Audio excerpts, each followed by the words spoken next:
Hello there, everyone. How you doing today? I hope you're all well.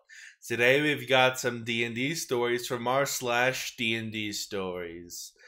Please like and subscribe. And without further ado, let's get started, shall we? Most embarrassing cat and tree rescue ever.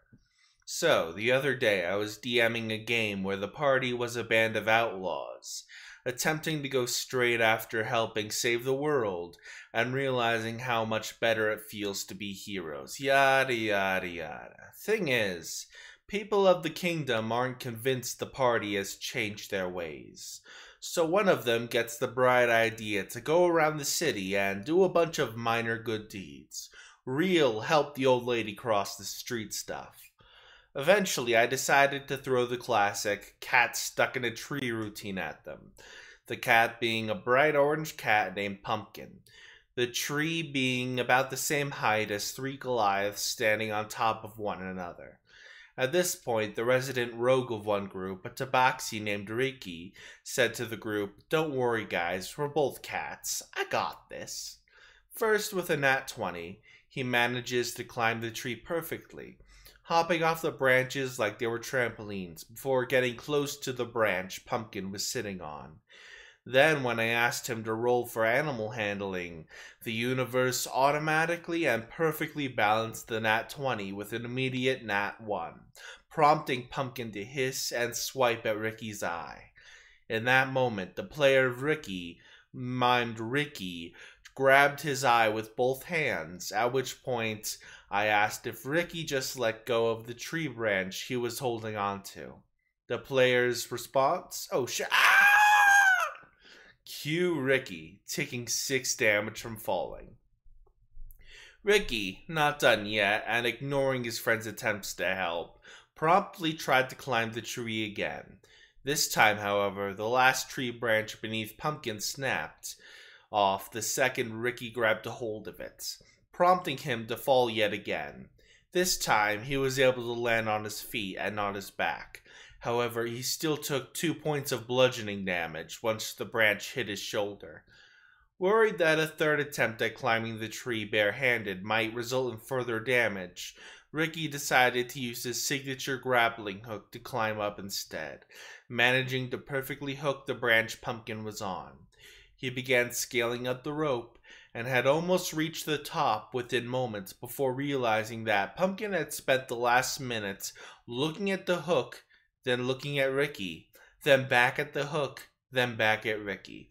This prompted Ricky to give a very stern, "Don't you fricking dare." And then he rolled a nat 1, prompting Pumpkin, without taking his eyes off Ricky, to bat the hook off the branch, leaving a cursing Ricky left on his back with additional 6 points of fall damage. Finally having enough, Ricky tore away a battle axe from his barbarian ally and began wailing on the tree in hopes of chopping it down and letting gravity bring Pumpkin to him. However, what Ricky failed to remember at this point was that he had a strength of 6. After spending 5 total minutes barely making a dent in the trunk, Ricky finally collapsed out of pure exhaustion and proceeded to lay on the ground next to the tree. Cue Pumpkin finally jumping down and landing on Ricky's privates to cushion the landing, leaving an additional 4 points of damage, before jumping into his owner's loving arms, purring the entire time. My players coordinated their attacks, and the result was glorious. In our weekly game, the players have a tendency to get into slugfests with the enemies, so I've been making my encounters harder and more dynamic to encourage them to up their tactics. In our most recent session, they had a moment where they coordinated the finale of a chase scene that ended absolutely beautifully. By all appearances to me, the following was all planned non-verbally between the 3 players. They had just been through a big encounter and were hurt, burning through their spell slots and being chased down by 3 orcs on wargs through the woods. Our paladin was on a horse that had taken a lingering wound and was moving at half speed, while our rogue was on a healthy horse, and our sorceress was hastened courtesy of the paladin.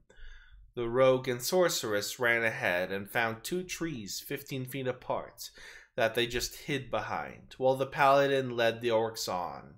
With their movement speed, it happened to work perfectly, where the rogue and sorceress would reach the trees and have an action, while paladin would cross between the trees just as the orcs did. Keep in mind, this whole time they're asking me questions about the terrain, movement speed, and how far the trees are apart from each other, and how much space the orcs' wargs take up, while I have no idea what they're planning. On the rogue's turn, he says he dismounts, slaps his horse on the ass, and sends it running, then hides behind one of the trees and holds his action. The sorceress hides behind the other tree and holds her action. And then the paladin uses his horse's halved movement plus dash to cross the threshold of the trees. And then it's the orc's turn. I described them descending on the paladin in a dead, all-out charge, finally reaching him and raising their scimitars to attack, when suddenly the rogue cast web between the 2 trees, clotheslining the orcs and causing them to fall into a heap, along with their wargs. Every single one of them, orcs and wargs, all fail their dex saves and land bound up in the web. Cue the sorceress, who casts what else? Fireball! Her last 4th level spell, igniting the webs and killing the orcs and wargs at the same time. Party Wizard one-shots a boss and seals a dungeon in 1 turn. So, I have this party of 4 I'm currently DMing for a homebrew world. There is a paladin, cleric, barbarian, fighter multiclass, and the wizard. They're all leveled and a bit overpowered for their level. Now, they all have been hired as bodyguards for a scholar who just wanted to tour the continent for collecting all the knowledge in select dungeons. They had just arrived at the first one and discovered an obelisk, which was the entrance/key to the dungeon. The obelisk required 2 keys to activate and open the secret tunnel that opened up the dungeon. After an hour and a half of searching, speculating, and looting, they found the 2 keys. Now, they also discovered some less friendly people, but that didn't matter. They unlocked the obelisk, and out came a boss. I thought it would be a fun little trial to let them know the dungeon had not been looted by bandits. The battle is going well, with the paladin shooting his javelins, cleric stabbing it with his spear, and the barbarian taking a tree to the face. The wizard was pulling his staff out when he had an idea. His staff was in a bag of holding, and the boss, based on insight, had been popped out by a rift created by an orb on the obelisk. Using stealth, he pops the orb out and pops it into his hat. Now the boss was distracted by the others when this was happening, so the orb went in, and it was also sent in. And then the wizard was just so happy that he could be of help. Then I said the good old-fashioned consequence. The orb had a small pocket dimension where the boss resided, as well as the bag of holding. Y'all know where that goes. Now, I didn't expect this at all, but I didn't want them to TPK, so I had them all roll to save against the drawing of the newly formed portal. Thankfully, they all saved the passing throw. Then I realized that the wizard was right next to the obelisk, which was floating as it had been. An obelisk can't save against the portal, and it was sucked in by the portal.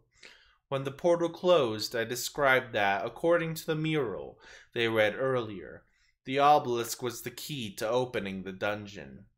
I then ended the session after that, as I had no plans and there was nothing else to work with.